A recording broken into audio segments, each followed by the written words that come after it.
Assalamualaikum warahmatullahi wabarakatuh. Alhamdulillahirrahmanirrahim. Segala puji bagi Allah Subhanahu wa Ta'ala yang telah memberikan kita nikmat serta kesehatan, sehingga pada kesempatan kali ini saya dapat mempresentasikan tugas UAS Pendidikan Agama Islam. Salawat serta salam semoga selalu tercurahkan kepada Nabi Muhammad SAW. Perkenalkan, nama saya Fahri Firdaus dengan NIM 250602003 dari kelas A3 PGSD. Nah, pada presentasi kali ini saya akan membahas tiga topik, yaitu peran masjid dalam meningkatkan kualitas umat, yang kedua prinsip pendidikan agama Islam, dan yang terakhir yaitu pemahaman tentang Islam rahmatan lil alamin, ekonomi syariah, dan pernikahan dalam Islam. Baik, langsung saja kita ke materi.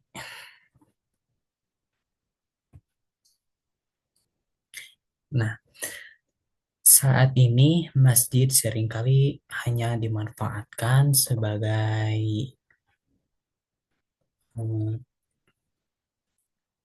tempat untuk sholat Jumat, dan tempat untuk sholat wajib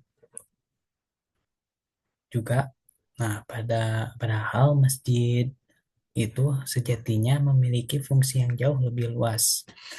Kegiatan keagamaan, sosial, dan pemberdayaan umat juga masih terbatas dan belum berjalan secara berkelanjutan. Selain itu, pemuda di sekitar masjid juga kurang terlibat, sehingga masjid terasa jauh dari generasi muda. Masjid juga belum maksimal dalam memfasilitasi kebutuhan masyarakat, seperti di bidang kesehatan, pendidikan, dan ekonomi. Nah, untuk yang soal pertama, itu tentang religius dan spiritual. Untuk meningkatkan kesadaran spiritual masyarakat, masjid dapat menyelenggarakan kajian keislaman rutin yang membahas akidah, akhlak, dan fikih praktis. Dan yang kedua, bisa juga menggunakan eh, program tahsin dan tahfiz Al-Quran. Yang terakhir itu membiasakan kultum singkat setelah sholat wajib. Nah, dampak yang mungkin eh, akan terasa yaitu jamaah itu menjadi lebih sadar pentingnya ibadah, dan masjid juga kembali hidup serta terasa dekat dengan masyarakat. Nah, yang kedua,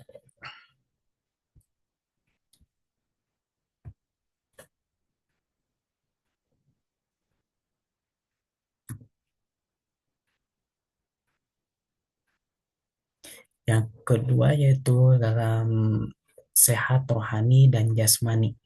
Nah, masjid juga berperan dalam kesehatan jamaah dengan mengadakan pemeriksaan kesehatan secara sederhana atau melakukan penyuluhan. Yang kedua yaitu melakukan kegiatan olahraga ringan seperti senam sehat. Nah, yang terakhir menyediakan ruang konseling Islami untuk kesehatan rohani.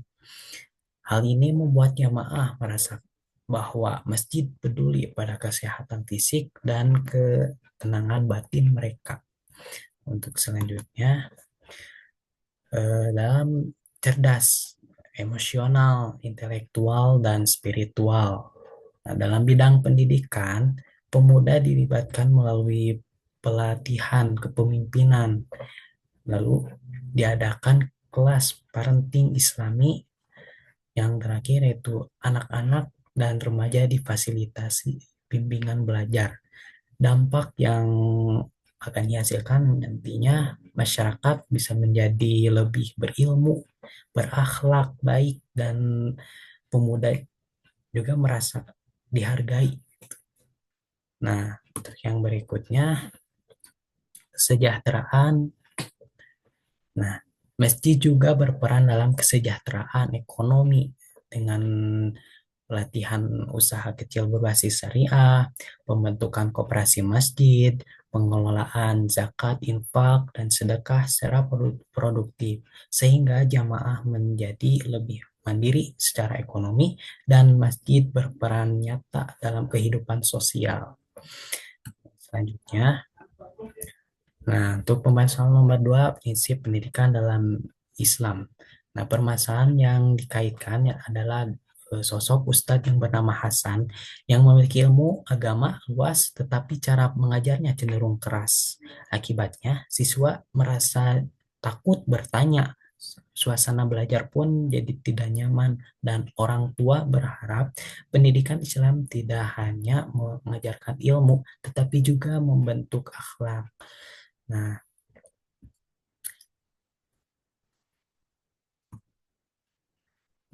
yang pertama ada prinsip pendidikan dalam Islam. Nah, dalam Islam, pendidik memiliki beberapa peran penting, yaitu yang pertama, mu'alim yang menyampaikan ilmu dengan bijaksana. Yang kedua, murabi atau yang membina akhlak dan karakter. Yang ketiga yaitu mudzakir yang menasihati dengan kelembutan. Dan yang terakhir yaitu mursyid yang memberi teladan dalam sikap dan perilaku. Nah, strategi eh, yang praktis yang bisa dilakukan dalam pendidikan ini, yang pertama bisa menggunakan bahasa yang santun dan penuh empati. Yang kedua, memberi ruang bertanya tanpa rasa takut serta membangun kedekatan emosional dengan siswa.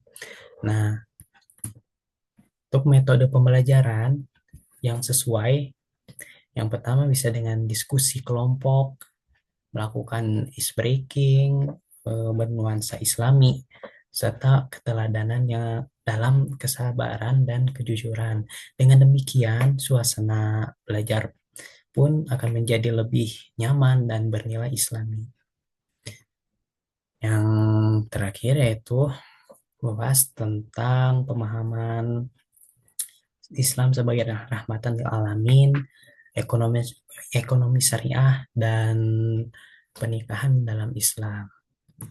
Nah, yang pertama, Islam itu adalah rahmatan lil alamin, yang artinya agama yang membawa kasih sayang dan kebaikan bagi seluruh alam.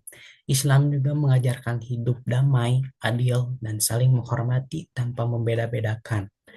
Nah, yang berikutnya itu tentang ekonomi syariah. Ekonomi syariah itu adalah sistem ekonomi yang berlandaskan ajaran Islam, mengutamakan kejujuran dan keadilan, serta sistem ini melarang riba dan penipuan untuk bertujuan menciptakan kesejahteraan bersama, bukan hanya keuntungan pribadi, tapi eh, keuntungan juga bagi banyak orang.